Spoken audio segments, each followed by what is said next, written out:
Investasi adalah suatu kegiatan menanamkan modal, baik langsung maupun tidak, dengan harapan pada waktu nanti pemilik modal mendapatkan sejumlah keuntungan dari hasil penanaman modal tersebut.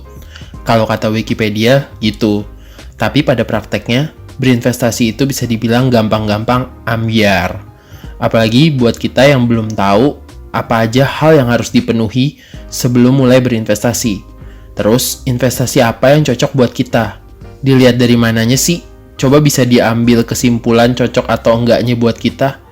Untuk pertanyaan itu, tenang aja. Keuanganmu bisa ngebantu kita semua memilih investasi yang cocok buat pribadi kita masing-masing berdasarkan profil risiko dan tujuan keuangan kita masing-masing juga. Jadi bukan pakai nujum loh. So, anyway, balik lagi, gue selalu percaya sesuatu yang nggak kelihatan itu jauh lebih penting daripada yang kelihatan. Contohnya pohon dan akarnya. Nggak ada pohon yang bisa berdiri kokoh diterpa segala macam angin kalau akarnya nggak kuat. Nah, sama kayak kita manusia.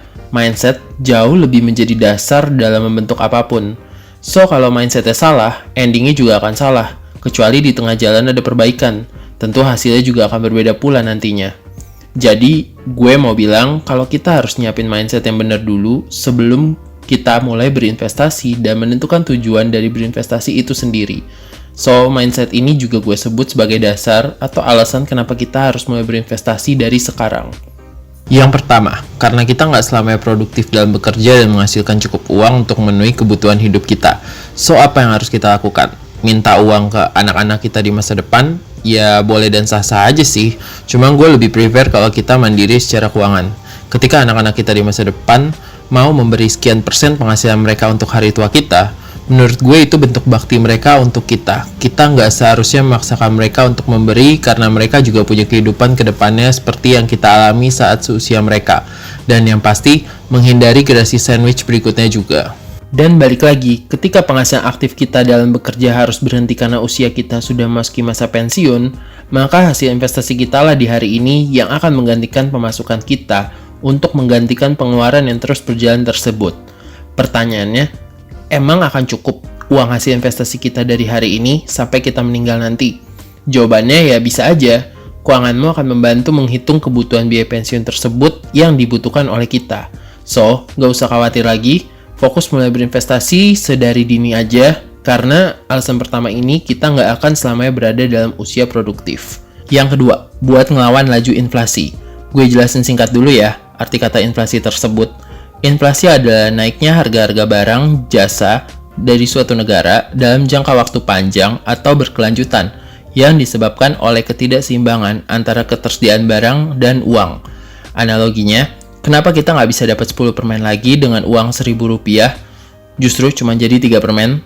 Atau kenapa harga mie instan favorit kita di tahun 2001 Rp800 dan sekarang di tahun 2021 udah Rp3.000? Jawabannya adalah inflasi. Perlahan tapi pasti, nilai mata uang kita mulai tergerus jumlahnya. Untuk mengatasi hal ini, maka investasi adalah solusi baik untuk melawan inflasi. Pertanyaannya, boleh nggak uang kita ditaruh di bawah kasur atau di rekening bank aja? Ya, boleh aja kalau kita siap melihat nilai mata uang kita tergerus oleh inflasi. Kehilangan nilai secara perlahan.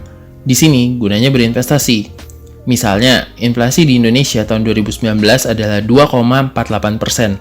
Artinya, ketika uang kita cuma ditaruh di bawah bantal, otomatis tahun 2019 nilai uang kita turun 2,48%. Kalau ditaruh di rekening bank yang warna biru, bunganya adalah 0,7%. Artinya, uang kita tergerus 2,48%, inflasi tahun 2019 minus 0,7%.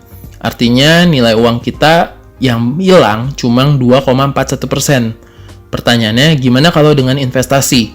Nah, selama investasi tersebut di atas inflasi, maka nilai uang kita tidak berkurang, justru bertambah. Tapi, tentu memperhatikan profil resiko, tujuan keuangan, dan pengetahuan pada investasi yang akan kita gunakan menjadi faktor utama supaya uang kita yang miliki bisa berhasilkan maksimal. Yang ketiga, alasan kenapa kita harus berinvestasi sekarang, nggak lain dan nggak bukan buat ngedapetin apa yang kita mau. Apapun itu tujuan keuangan kita.